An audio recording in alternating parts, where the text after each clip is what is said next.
Hello, and welcome to Cindy's Corner. Today, boys and girls, we're going to do one of our chapters in our book. And if you've got it, go get it so you can be following along. Our book is Charlotte's Web. Charlotte's Web. And if you turn to the title page, its author is E.B. White, and the illustrator is Garth Williams. And when you turn the page right here, it has the table of contents. It's called the contents. And it tells you what chapter, what number. And we are on chapter 7, which is the V and 2 ones. And the 6th one was bad news. What bad news did Wilbur get? Do you remember? Yeah. Said he's going to get killed, didn't he? All right. And so we're on chapter 7, and it goes on page 52. So turn to page 52, and it tells you chapter 7. Chapter 7 is a talk at home. On Sunday morning, Mr. and Mrs. Arable and Fern were sitting at the breakfast in the kitchen. Avery had finished and was upstairs looking for his slingshot. "Did you know that Uncle Homer's gosling had hatched?" asked Fern. "How many?" asked Mr. Arable.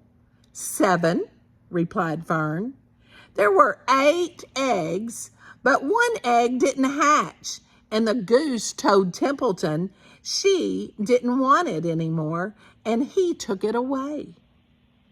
"The goose did what?"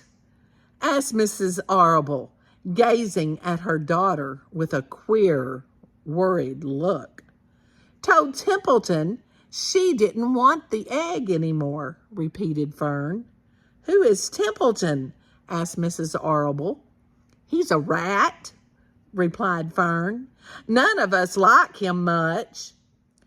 "Who's us?" asked Mr. Arable. "Oh, everybody in the barn cellar. Wilbur and the sheep and the lambs and the goose and the gander, the goslings and Charlotte and me." "Charlotte?" said Mrs. Arable. "Who's Charlotte?" "She's Wilbur's best friend. She's terribly clever." "What does she look like?" asked Mrs. Arable. "Well," said Fern, thoughtfully, "she has 8 legs. All spiders do, I guess." "Charlotte is a spider?" asked Fern's mother. Fern nodded. "A big gray one.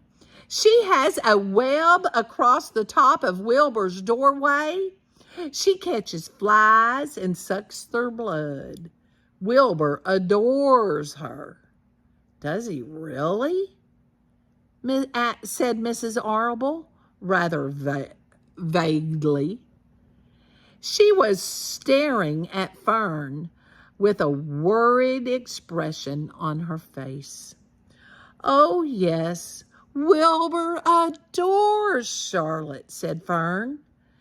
"Do you know what Charlotte said when the goslings hatched?" "I haven't the faintest idea," said Mr. Arable. "Tell us."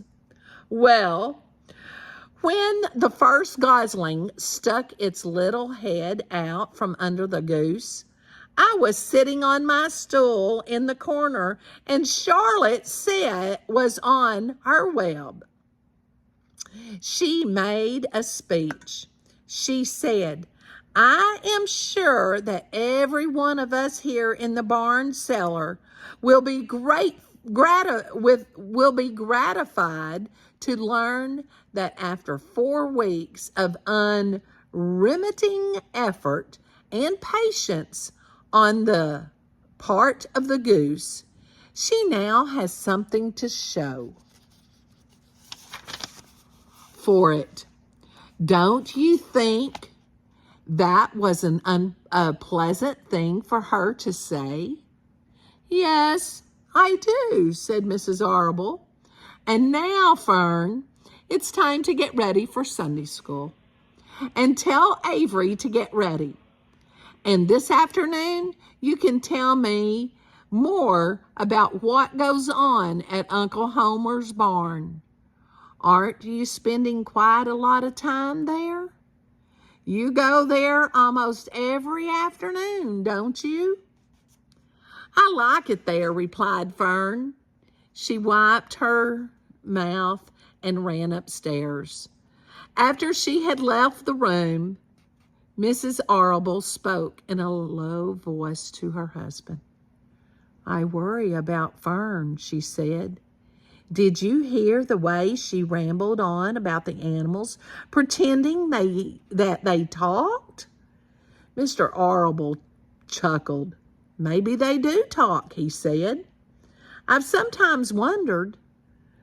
At any rate, don't worry about Fern. She's just got a lively imagination. Kids think they hear all sorts of things. Just the same, I do worry about her, replied Mrs. Arable. I think I shall ask Dr. Doran about her the next time I see him. He loves Fern almost as much as we do, and I want him to know how queerly she is acting about that pig and everything. I don't think it's normal.